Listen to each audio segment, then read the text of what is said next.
E temos ótimas notícias no Flamengo, na nova gestão, não só sobre contratações, mas com novos planos, com novas prioridades nessa gestão do Flamengo que podem empolgar bastante e podem trazer um futuro muito bom para o clube. Roger Guedes parece que não é mais prioridade para Felipe Luiz e para José Botto, mas outro centroavante, inclusive, que a gente já comentou aqui bastante, ganha força e o Flamengo já começa a buscar algumas formas, aí, alguns meios para ir atrás do jogador. E o Botafogo, hein? Acabou o gás do fogão e tomou 3-0 do Pachuca na primeira rodada do Intercontinental do Mundialzinho e tá fora. Volta agora a tentar o Mundial em 2025 junto com o Flamengo lá nos Estados Unidos. E o Tanuri pode estar de saída do Flamengo depois de 22 anos de casa. Vamos falar disso aí também logo depois da vinheta. Além disso, as primeiras contratações do Flamengo, as primeiras tentativas, quem já tá certo, quem não tá, alguns probleminhas que a direção tá tendo, que o novo presidente tá tendo, principalmente em relação à transição, que não tá das mais... não tá fluindo tão bem quanto esperado, não estão tendo acesso às informações tão facilmente. Vamos falar sobre isso também. E as prioridades da nova gestão do Flamengo, passando muito pela parte do futebol. Qual é a visão de José Botto, como ele atuou nos clubes em que ele já passou, principalmente nos dois de mais destaque, que são o Shakhtar e o Benfica. O que ele pode pensar sobre futebol? Vamos falar sobre tudo isso. Pega a visão, segue o Lucão. Seja bem-vindo ao canal Lucão Vital. E fala galera, eu sou o Lucão Vital. Hoje a gente vai falar aqui sobre vários assuntos relacionados ao Flamengo, principalmente, mas vamos começar com quem? Com o Fogão. Acabou o gás do Fogão. Tomaram 3-0 do Pachuca na primeira rodada do Intercontinental. E, assim, tem a questão do cansaço? Tem. Não estão com o mesmo gás, com perdão do trocadilho, que eles estavam durante o ano, mas, assim, a final da Libertadores e os outros campeonatos foram agora, semanas atrás, e o time hoje foi outro, literalmente foi outro, porque o técnico do Botafogo resolveu poupar num jogo de Mundial. Não sei se ele achou que fosse ser um jogo muito fácil, porque o Pachuca tá lá em 11º no Campeonato Mexicano, mas fez o cálculo errado, tomou 3-0 num jogo tranquilo pro Pachuca. O Pachuca jogou muito, mas eu não sei se jogou muito porque jogou mais do que o normal, ou se o Botafogo é que jogou muito pouco e acabou destoando muito. Fato é que não deu nem pra fazer cosquinha no Pachuca. O Botafogo tomou 3-0, aquele jogo sem dúvida, que nem o Botafogo tinha muito o que falar depois do jogo. Uma lavada, eliminado na primeira rodada do Intercontinental. E vamos falar agora sobre a gestão do Flamengo, que tá mudando. E aí, com o novo presidente, os novos funcionários, o que normalmente acontece em qualquer empresa? Uma transição, que é, basicamente, a gestão atual com a futura gestão sentarem, conversarem, passarem os detalhes do status, de como está as diversas áreas do clube, mas a direção atual, principalmente o Rodolfo Landim, isso aí é uma notícia que vem do Vene Casagrande, que me parece, pela forma com que ele fala do pessoal do BAP, as notícias que ele vem dando, ter bastante entrada nessa nova direção. Ele traz que o Landim está, de certa forma, dificultando essa transição da nova gestão do clube. E é errado isso? Isso acaba prejudicando como fluirá o futuro do Flamengo. O Flamengo acaba perdendo aí pelo menos uma semana, que poderia adiantar assuntos que só vão poder ser falados e vistos no dia 18, quando é o dia oficial da posse do BAP.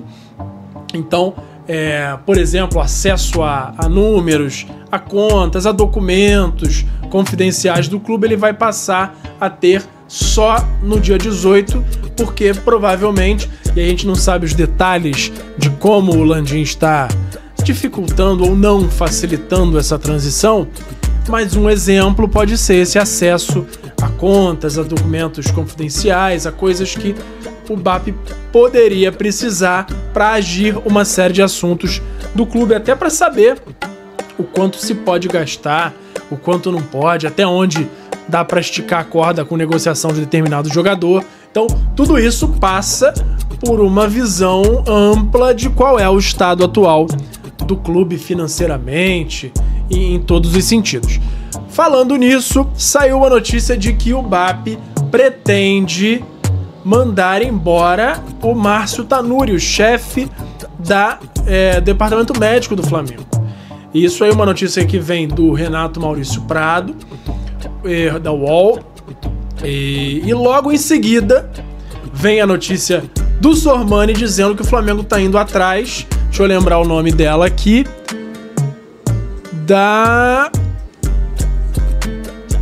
deixa eu achar o nome, ela é a chefe do departamento médico do River Plate, e Sandra Rossi, ela é chefe lá, e aí saiu, o Sormani divulgou essa notícia dizendo que o Flamengo tá indo atrás da Sandra Rossi para assumir o departamento médico do Flamengo. E aí, se a Sandra chegar, não faz muito sentido que se mantenha outro chefe de departamento médico, a não ser que haja algum outro cargo ou que o BAP esteja pensando numa coisa muito fora aí do comum para o clube. Então a tendência, casando essas duas notícias aí, é que o Márcio Tanuri, caso o Flamengo de fato consiga fechar com a Sandra Rossi, saia do Flamengo depois de 22 anos de casa.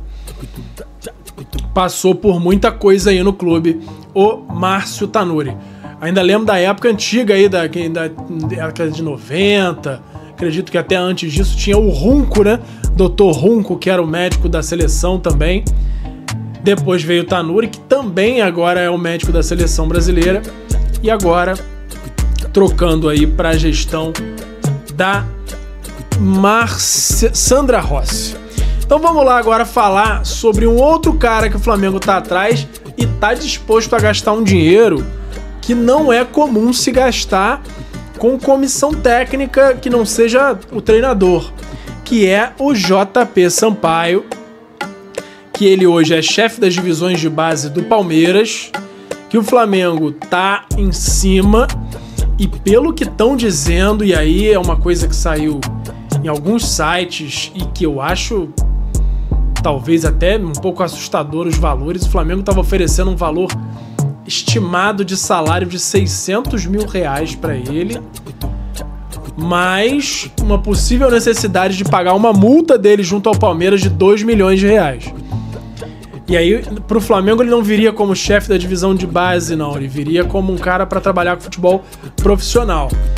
Ele pode ser um dos melhores profissionais do mundo, mas não sei se caberia um salário desse tamanho para ele por conta de... pode ser que ele consiga desenvolver muito futebol, que o Flamengo faça vendas exorbitantes e isso pague o que ele vai receber, mas não sei, não conheço nos bastidores do Palmeiras para saber o quanto ele é influente para o sucesso do Palmeiras, mas é grana, hein? Vamos ver o que vai dar. Qualquer novidade aí sobre o JP Sampaio eu trago aqui para vocês. E aí vamos começar agora com algumas boas notícias que essa nova gestão do Flamengo traz. Primeira delas, agora oficialmente, como um presidente eleito, o BAP informou a todos que Felipe Luiz fica no cargo de treinador do Flamengo. Então, isso aí que vinha sendo muito dito na internet, que ele não ia manter, que ele não estava dando certeza, que ele podia querer ir atrás de qualquer jeito do Jorge Jesus, pelo menos por agora, ele garante Felipe Luiz como treinador do Flamengo e não tinha como fugir disso, né? O cara chegou, ganhou a Copa do Brasil, deu jeito no Flamengo, todo mundo fala muito bem, a gente vê que o time tá mais organizado, então não tinha por que não manter o Felipe Luiz. O Boto, que todo mundo tá falando, do Boto, eu fiz o vídeo, a capa brincando, que é o bot do Boto, que poderia ser no Roger Guedes, mas o fato é que ele nem chegou, nem foi anunciado ainda oficialmente no Flamengo. Mas ele mesmo já deu algumas entrevistas confirmando que deve vir, e a tendência é que antes do fim de 2024 ele já desembarque no Rio e comece o trabalho no Flamengo. E saiu uma notícia aí, também do Vene Casagrande, falando que o Roger Guedes, que é um cara que saiu no Globoesporte.com como o alvo atual do Flamengo, que era o primeiro jogador que o Flamengo de fato estava fazendo uma carga, uma proposta, ou pelo menos estudando que formas teria de fazer a proposta. Saiu, segundo o Vene Casagrande, que ele não é... Na verdade, a notícia inicial que ele deu foi que ele foi reprovado, ou que não foi aprovado pelo Felipe Luiz e pelo Boto. Mas não é bem assim, tá? Aí sou eu que tô trazendo. Uma informação que eu tenho é que é óbvio que eles acham o Roger Guedes um bom jogador. Mas eles vão muito de encontro com até o que eu falei no vídeo dele, e o que muita gente concorda nos comentários, colocaram lá, que é: Roger Guedes, ele é muito bom jogador, mas ele não é hoje a principal carência do Flamengo. Ele não é um centroavante. Ele é um cara que faz muito gol, isso aí ninguém tem como negar, é só olhar os números dele, mas ele é um cara que joga muito mais aberto, joga chegando na área, ele é muito mais um segundo atacante, que também sabe fazer o atacante, do que propriamente dito aquele centroavante, o pivô. Então, hoje o Flamengo precisa de um cara mais com essas características, que óbvio, ele pode fazer também algumas outras funções, mas hoje ele não é prioridade. E aí, a notícia que eu trago aqui pra vocês é que tem outro cara que a gente já falou bastante, inclusive foi o primeiro vídeo de analisando aí as possíveis reposições a Gabigol, que ganha muita força, e o José Boto conhece muito bem lá de Portugal, que é o Arthur Cabral. Arthur Cabral volta com força a ser pauta no Flamengo, inclusive como uma das pautas principais. Ele que não vem bem no Benfica esse ano, mas já teve passagens por outros times com muito sucesso, já quase foi artilheiro do mundo lá pelo Basel, jogou na Fiorentina muito bem também. Pela Fiorentina ele foi artilheiro da Conference League e aí ganhou lá a chuteira de ouro do campeonato. Ele é um cara, já jogou muito pela seleção brasileira também, muito não, jogou alguns poucos jogos, mas é um cara que chegaria hoje, pelo menos enquanto o Pedro ainda tá machucado, para ser titular.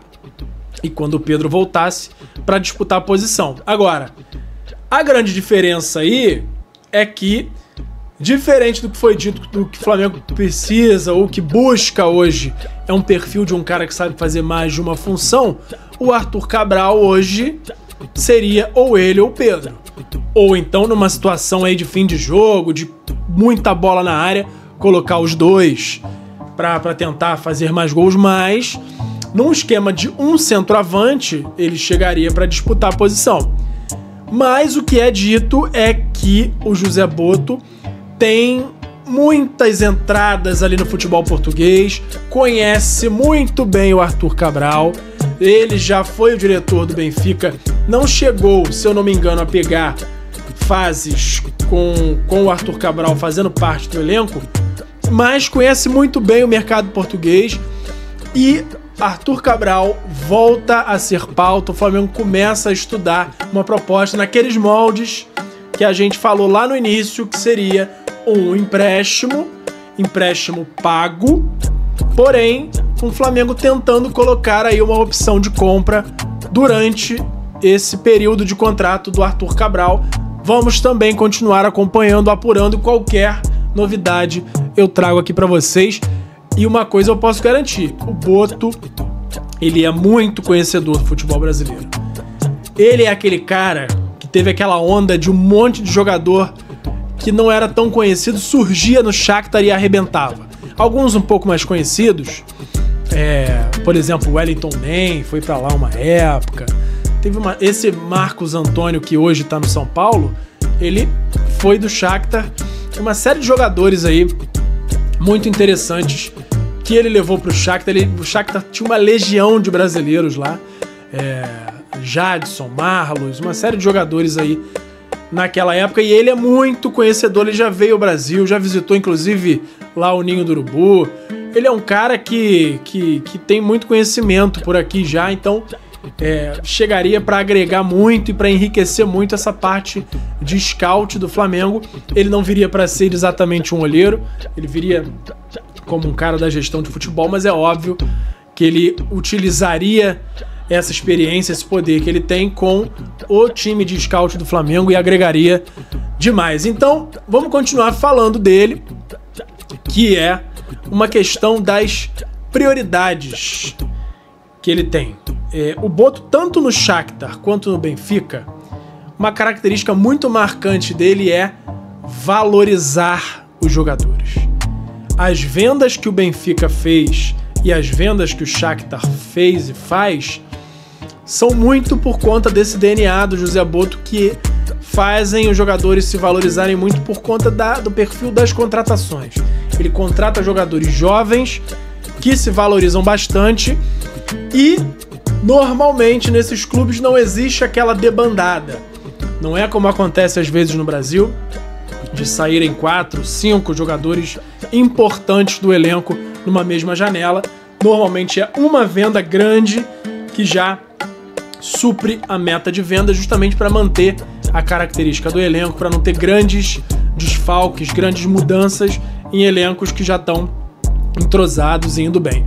E isso é uma ótima notícia para o Flamengo, porque se a gente tiver esse olhar aí de trazer jovens jogadores, fazer vendas pontuais altas, e isso possibilite o Flamengo a não precisar fazer mudanças grandes no elenco todo ano, é interessante, é muito necessário, é muito importante para o Flamengo, para que ele não fique todo depenado, com o elenco todo quebrado numa virada aí de janela, principalmente janelas do meio do ano, que é a janela de intertemporada lá da Europa, que é quando termina a temporada, mas aqui no Brasil tá tudo no meio do caminho, e aí muitas vezes os clubes acabam ficando destroçados e tendo que começar do zero, se reorganizar já com os campeonatos em andamento. Então é uma ótima notícia essa forma de trabalhar do Boto.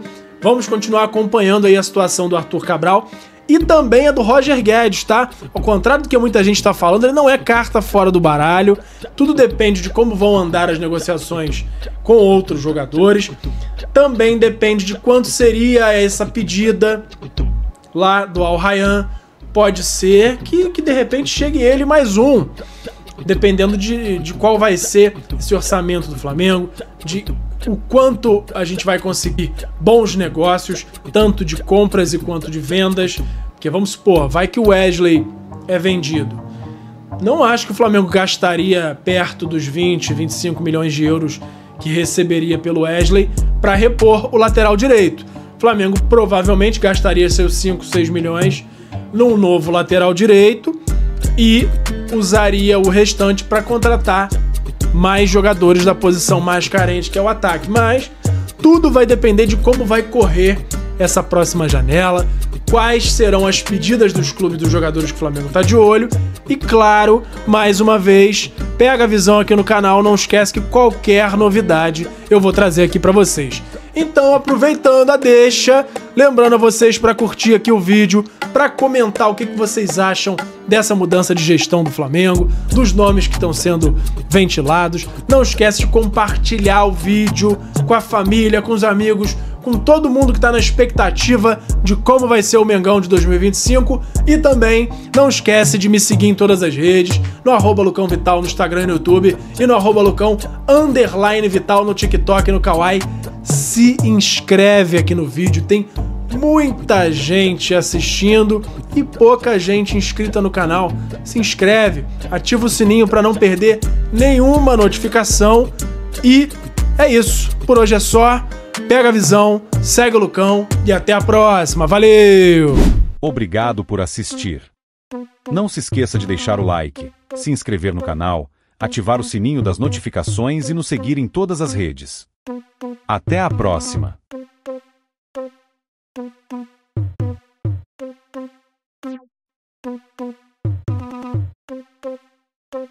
Thank you.